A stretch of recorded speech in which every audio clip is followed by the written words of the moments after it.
ಚಿಕ್ಕ ವಯಸ್ಸಲ್ಲಿ ಬೇಕರಿಗಳಲ್ಲಿ almost apple cake ಎಲ್ಲರೂ ತಿಂದೇ ಇರ್ತೀವಿ. 5 ರೂಪಾಯಿಗೊಂದು ಸಿಗ್ತಾ ಇತ್ತು. ಇವತ್ತು ಆಪಲ್ ಕೇಕನ್ನು ಮನೆಯಲ್ಲೇ ಹೇಗೆ ಮಾಡೋದು ಅಂತ ಹೇಳಿ ರುಚಿಯಾಗಿ ಶುಚಿಯಾಗಿ ಮಾಡ್ಕೊಳ್ಳೋದನ್ನು ನಾನಿವತ್ತು ತೋರಿಸ್ಕೊಡ್ತಾ ಇದ್ದೀನಿ. ಬನ್ನಿ ಆಪಲ್ ಕೇಕ್ ಹೇಗೆ ಮಾಡೋದು ಅಂತ ಹೇಳಿ ನೋಡ್ಕೊಳ್ಳೋಣ. Welcome back to my channel Sonu special.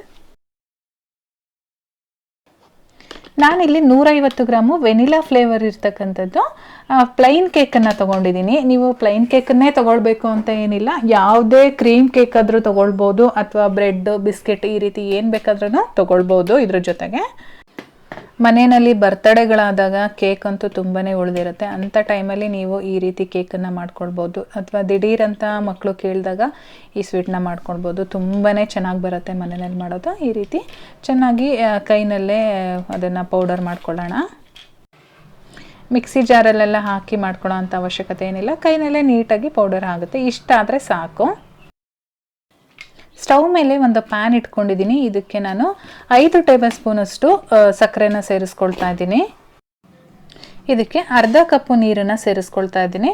ಸಕ್ಕರೆನ ಚೆನ್ನಾಗಿ ಕರಗಿಸ್ಕೊಳ್ಬೇಕು. ಹಾಗೆ ಅಂಟು ಪಾಕ ರೀತಿ ನಾವು ತಗೊಳ್ಬೇಕಾಗುತ್ತೆ. 1 ಎಳೆ ಪಾಕ 2 ಎಳೆ ಪಾಕ ಆ ರೀತಿ ಎಲ್ಲ ಏನು ಬೇಡ. ಚೆನ್ನಾಗಿ ಸಕ್ಕರೆ ಕರಗಿ ಕೈಗೆ ಅಂಟತ್ತಲ್ಲ ಆ ರೀತಿ ಬಂದರೆ ಸಾಕು. ಈ ರೀತಿ ಒಂದ್ಸಲ ಟೆಸ್ಟ್ ಮಾಡಿ ನೋಡಿದ್ರೆ ಗೊತ್ತಾಗುತ್ತೆ ಕೈಗೆ ಅಂಟ್ತಾ ಇದೆಯಾ ಇಲ್ವೋ ಅಂತೇಳಿ. ಈಗ ಚೆನ್ನಾಗಿ ರೆಡಿಯಾಗಿದೆ, ಸಕ್ಕರೆ ಎಲ್ಲ ಚೆನ್ನಾಗಿ ಕರಗಿದೆ. ಇವಾಗ ನಾನು ಸ್ಟವ್ ಟರ್ನ್ ಆಫ್ ಮಾಡ್ಕೊಳ್ತೀನಿ. ಇದಕ್ಕೆ ನಾನು 2 ಟೇಬಲ್ ಸ್ಪೂನಷ್ಟು ಕೋಕೋ ಪೌಡರ್ನ ಹಾಕ್ಕೊಳ್ತಾ ಇದ್ದೀನಿ. ನೀವೇನಾದರೂ ಚಾಕ್ಲೇಟ್ ಕೇಕ್ ಯೂಸ್ ಮಾಡಿದ್ರೆ ಕೋಕೋ ಪೌಡರ್ ಅವಶ್ಯಕತೆ ಇರೋದಿಲ್ಲ. ಹಾಗೆ 2 ಟೇಬಲ್ ಸ್ಪೂನಷ್ಟು ಹಾಲಿನ ಪೌಡರ್ನ ಸೇರಿಸ್ಕೊಳ್ತಾ ಇದ್ದೀನಿ. ಹಾಗೆ ಅರ್ಧ ಕಪ್ಪು ನಾನಿಲ್ಲಿ ಕೊಬ್ಬರಿ ತುರಿನ ಅಂದರೆ ಕೊಬ್ಬರಿ ತುರಿದ್ಬಿಟ್ಟು ಪೌಡರ್ ಮಾಡಿ ಇಟ್ಕೊಂಡಿದ್ದೀನಿ. ಆ ಕೊಬ್ಬರಿ ಪೌಡರ್ನ ಸೇರಿಸ್ಕೊಂಡು ಚೆನ್ನಾಗಿ ಮಿಕ್ಸ್ ಮಾಡ್ಕೊಳ್ತೀನಿ. ಅಥವಾ ಡೆಸಿಗೇಟೆಡ್ ಕೋಕೋನಟ್ ಏನು ಬರುತ್ತೆ ನಾವು ಅಂಗಡಿಯಿಂದ ತಂದು ಅದನ್ನು ಬೇಕಾದ್ರೂ ಸೇರಿಸ್ಕೊಳ್ಬೋದು ಅಥವಾ ಮನೆಯಲ್ಲೇ ರೆಡಿ ಮಾಡಿಕೊಂಡು ಈ ರೀತಿ ಬೇಕಾದ್ರೂ ಹಾಕ್ಕೊಳ್ಬೋದು. ಇವಾಗ ಇದು ಚೆನ್ನಾಗಿ ಮಿಕ್ಸ್ ಆಗಿದೆ. ಈ ಟೈಮಲ್ಲಿ ನಾವು ಕೇಕ್ನ ಪೌಡರ್ ಮಾಡಿ ಇಟ್ಕೊಂಡಿದ್ವಲ್ಲ ಅದನ್ನು ಸೇರಿಸ್ಕೊಂಡು ಚೆನ್ನಾಗಿ ಮಿಕ್ಸ್ ಮಾಡ್ಕೊಳ್ಬೇಕು.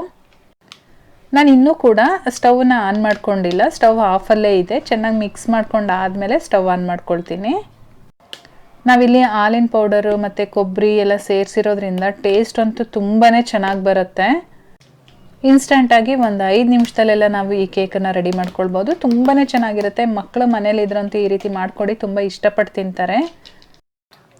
ಇವಾಗ ಚೆನ್ನಾಗೆಲ್ಲ ಮಿಕ್ಸ್ ಆಗಿದೆ. ಈ ಟೈಮಲ್ಲಿ ನಾನು 1 ಟೇಬಲ್ ಸ್ಪೂನಷ್ಟು ನಾನಿಲ್ಲಿ ಕ್ಲಾರಿಫೈಡ್ ಬಟರ್ನ ಯೂಸ್ ಮಾಡ್ತಾ ಇದ್ದೀನಿ. ನೀವು ಬೇಕಿದ್ರೆ ತುಪ್ಪ, ಬೆಣ್ಣೆ, ಎಣ್ಣೆ ಏನು ಬೇಕಾದ್ರೂ ಸೇರಿಸ್ಕೊಳ್ಬೋದು. ಕೊಬ್ಬರಿಲೇ ಎಣ್ಣೆ ಅಂಶ ಇರೋದ್ರಿಂದ ತುಂಬ ಜಾಸ್ತಿ ಬೇಡ, 1 ಸ್ಪೂನ್ ಹಾಕ್ಕೊಂಡ್ರೆ ಸಾಕು. ಇವಾಗ ಸ್ಟವ್ ಆನ್ ಮಾಡಿಕೊಂಡು ಚೆನ್ನಾಗಿ ಮಿಕ್ಸ್ ಮಾಡ್ಕೊಳ್ತೀನಿ.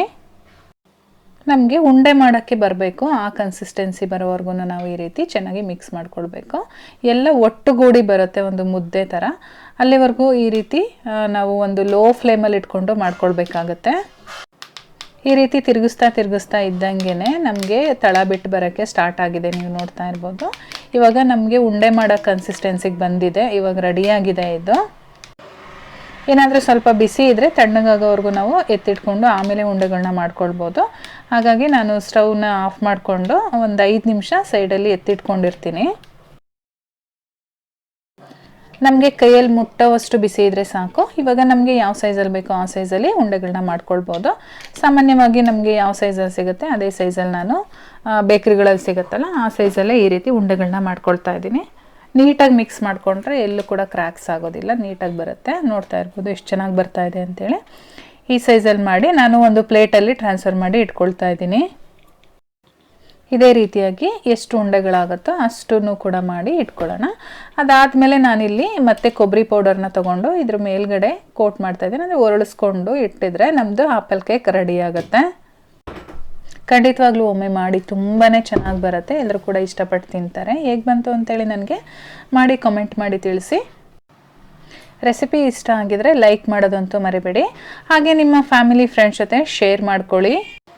ಒಳಗಡೆ ಟೆಕ್ಸ್ಚರ್ ಹೇಗಿದೆ ಅಂತೇಳಿ ನಾನು ಓಪನ್ ಮಾಡಿ ತೋರಿಸ್ತಾ ಇದ್ದೀನಿ. ಚಾನಲ್ಗೆ ಹೊಸದಾಗಿ ವಿಸಿಟ್ ಮಾಡಿದರೆ ಸಬ್ಸ್ಕ್ರೈಬ್ ಮಾಡ್ಕೊಳೋದಂತೂ ಮರಿಬೇಡಿ. ಹಾಗೆ ಪಕ್ಕದಲ್ಲೇ ಕಾಣಿಸೋ ಬೆಲ್ ಐಕಾನ್ ಮೇಲೆ ಕೂಡ ಕ್ಲಿಕ್ ಮಾಡ್ಕೊಳ್ಳಿ. ನಾನು ಮತ್ತೆ ಸಿಗ್ತೀನಿ ಮುಂದಿನ ವಿಡಿಯೋದಲ್ಲಿ. Thank you.